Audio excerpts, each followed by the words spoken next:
Hello, this is Graham. In this video we're going to look at emotions and feelings. After all, they're supposed to be at the heart of what we work with as counsellors and psychotherapists, so we ought to know something about them. So what is an emotion? An emotion itself is a biochemical and electrical response to a stimulus. The stimulus has to be something that can be sensed, so it tends to be physical, visual, audible or olfactory. Touch, sight, sound or smell, though we might also add atmospheric pressure and taste.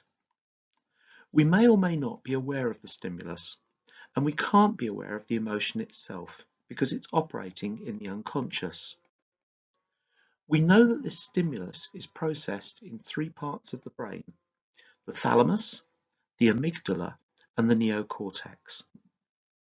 Emotions provoke certain changes in our body, ranging from an increased heart rate, changes in the electrical conductance of our skin, dilation of our pupils, minuscule shifts in muscles of the face, increased blood flow to areas of our skin, especially in the face and neck.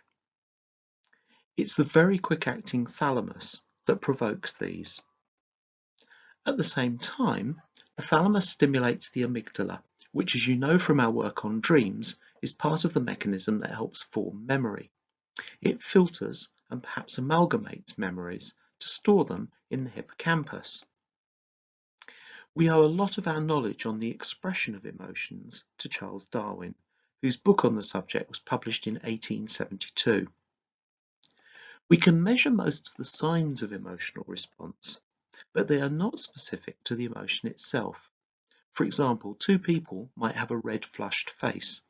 One could be experiencing love and the other remorse. So we have to depend on the person experiencing them to tell us what it meant to them. However, to do so, they can only describe their feelings rather than the emotions. If emotions are operating in the unconscious, then their counterpart, feelings, do so in the conscious mind. They arise in the neocortex, the part of the brain that's storing our memories. That's no coincidence. We experience a stimulus, which prompts electrical activity in the thalamus. This provokes an emotional response in the amygdala.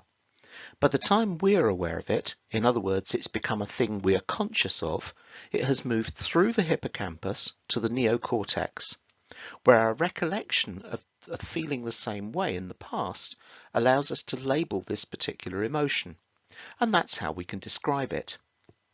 The difference between emotion and feeling is important, because in the Paleolithic world, when we were developing the set of emotions that we use today, a fraction of a second's delay was the difference between life and death.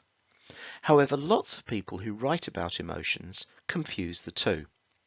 I'll try to be consistent in the future. So there are effectively three parts to an emotion: a subjective component, how we experience the emotion; a physiological component, how our body reacts to it; and an expressive component, how we behave in response to the emotion. While the expressive part might involve a grimace, a flushing of the neck, or a brief dilation of the pupils, it can also take the form of decision making. Not logical decisions, which call for conscious thought, but shortcut decisions, known as heuristics, that don't rely on logic. We'll learn a lot more about heuristics when we study cognitive behavioural therapy, because it's mainly concerned with helping us to unlearn these and replace them with different ways of thinking. A simple example of a heuristic that was helpful when we were hunter-gatherers was that we automatically didn't trust people who we didn't know because they couldn't come from our tribe. Unfortunately today, this is one of the main causes of xenophobia and racism. While an emotion lasts for only a brief time, the feelings that they can provoke can be short-lived and long-lived. They can be mild or extreme, and they can be positive and negative. So why do we need emotions? Emotions serve a number of purposes. Emotions can motivate us. For example, while a few people experience anxiety in ways that lead to them not doing things, for most of us, anxiety, a fear of something happening in the future, prompts us to take action to make sure that those bad things don't happen. The prospect of experiencing joy, serenity, or acceptance can all motivate us to do things. Emotions help us survive and reproduce. Anger can make us confront something, fear to run away, and love to mate and reproduce. As I've already said, emotions help us make decisions. Through the process called empathy, emotions allow other people to understand us and us to understand them. And because feeling connected is an important component of happiness and mental well-being, emotions through empathy help us to be happy and well. Now, I want to spend a moment looking at the variety of emotions and how we classify them. Most people think that there are hundreds of different emotions. However, psychologists disagree. What people are really describing are feelings. There are lots of those, partly because they depend on our memories to give them a form that can be named. However, underlying those are just 8 primary emotions. Our model of emotions today emanates from an American professor, Robert Plutchik, who in 1980 published a groundbreaking book on the evolutionary significance of emotions. He demonstrated that there were only 8 primary ones, and that all other emotions could be regarded as combinations of these. He provided a graphic model to make this clearer still, which is known as Plutchik's wheel. We've all experienced these 8 primary emotions, which are the ones in the first ring: joy, trust, fear, surprise, sadness, disgust, anger, and anticipation. Obviously, some of these will be more significant to some of us than others. However, it would be unusual for someone not to have encountered each of them at some time in their past. So we can be sure that we can tap into them, and the other person can too. This is at the heart of communicating through empathy. Plutchik's wheel is more sophisticated though. Firstly, notice the opposite pairs. Each primary emotion has a polar opposite. These are based on the physiological reaction that each emotion creates in animals, including humans. Plutchik himself studied animals.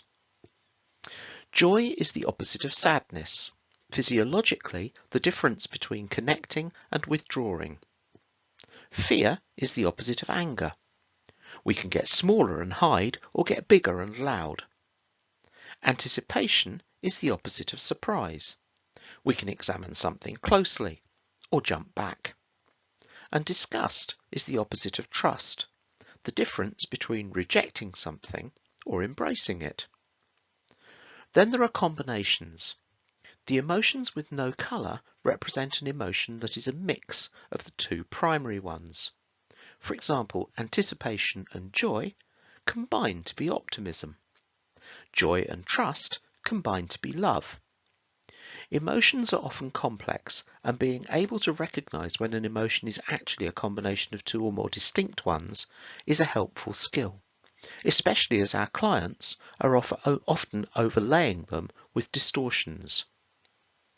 There are also tertiary emotions not shown on the wheel that are a combination of 3 distinct ones. So to try to quickly summarise, an emotion is an unconscious response to a stimulus. A stimulus can be anything that we sense. This is received in the thalamus in the brain, which does 2 things with it.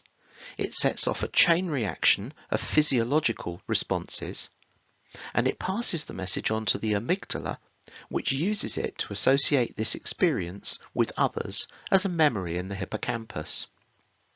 The physiological responses are often very subtle, changes in pupil size, breathing rate, and so on. Once the memory has been created, it can pass to the neocortex, which is where it begins to become conscious, and we can put a name to it as a feeling. Emotions serve a variety of purposes, motivating us, helping us reproduce, and through shortcuts in our thinking known as heuristics, they help us to make rapid decisions. The plethora of possible emotions were reduced by Robert Plutchik to 8 primary ones: joy, trust, fear, surprise, sadness, disgust, anger, and anticipation. These can then combine to form more complex varieties. I hope that this will help you be mindful of the possible repertoire of feelings that your clients will describe to you, and that you will find creative ways of playing with them.